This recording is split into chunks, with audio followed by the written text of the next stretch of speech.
Doctor विजय भास्कर, हड्डियों का doctor, masters in orthopaedic. आज जो है बच्चों में जॉइंट्स का दर्द होता है, उसको जुवेनाइल आर्थराइटिस इन चिल्ड्रन बोलते हैं।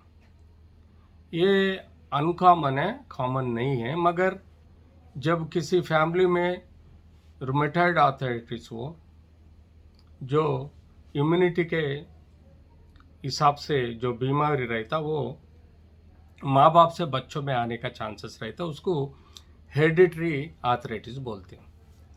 आर्थराइटिस बोलते हो घुटना नहीं तो कई जॉइंट्स में जो दर्द, डिफॉर्मिटी, स्वेलिंग और उसके साथ लाल होना, ऐसे तकलीफों को अपन आर्थराइटिस बोलते हैं।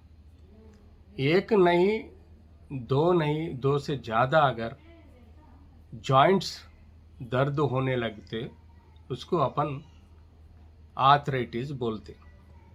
जो बच्चों में आया उसको जुवेनाइल आर्थराइटिस बोलते।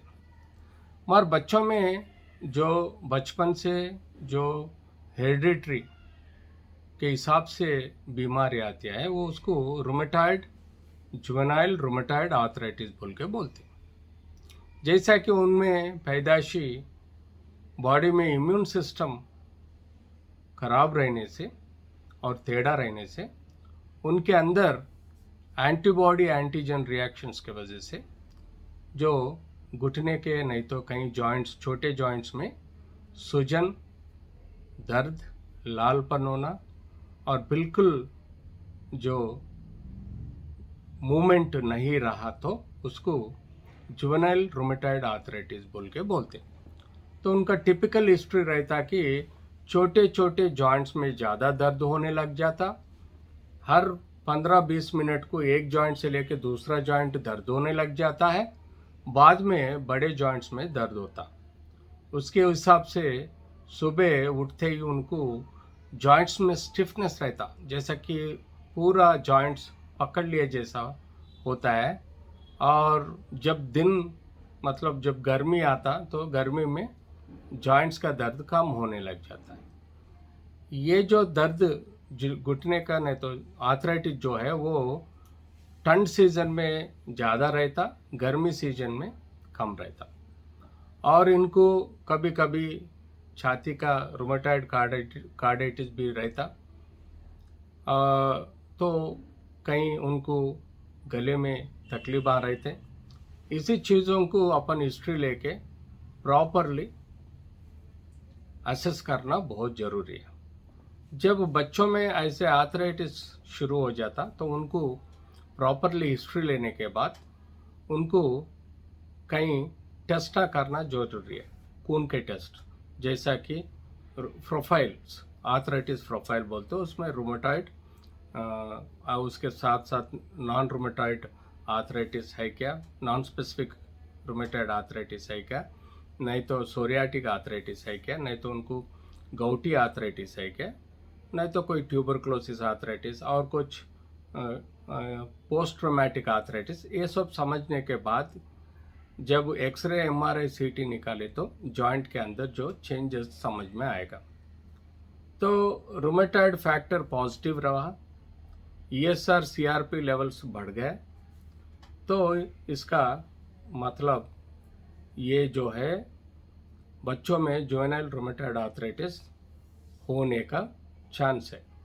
तो इसी बीमारी को जब कंफर्म कर लिए तो उनको दर्द के गोले, दर्द कम करने के गोलियां, एंटी इन्फ्लेमेटरी टैबलेट्स देना जरूरी है। उसके साथ अगर पेन कंट्रोल नहीं आ सके तो उनको लो डोजेस स्टेरॉयड भी देना जरूरी है। क्यों बोलते, steroid one of the best strong anti inflammatory दवाई है।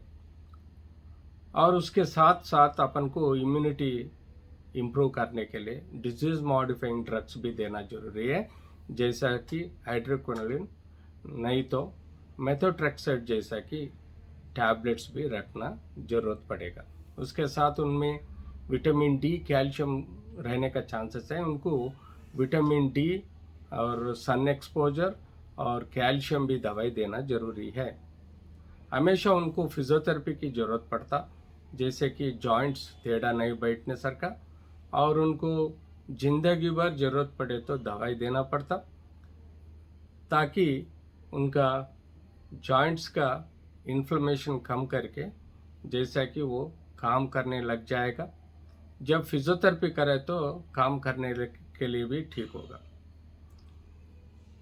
जुवेनाइल रूमेटॉइड आर्थराइटिस जो एक बार जिंदगी में आया तो वो छोड़ नहीं सकता, जिंदगी भर उसके लिए दवाई लेना। जब कहीं घुटना नहीं तो कहीं जॉइंट्स में टेढ़ा हो तो उसको इंट्राआर्टिकुलर इंजेक्शंस भी दे सकते।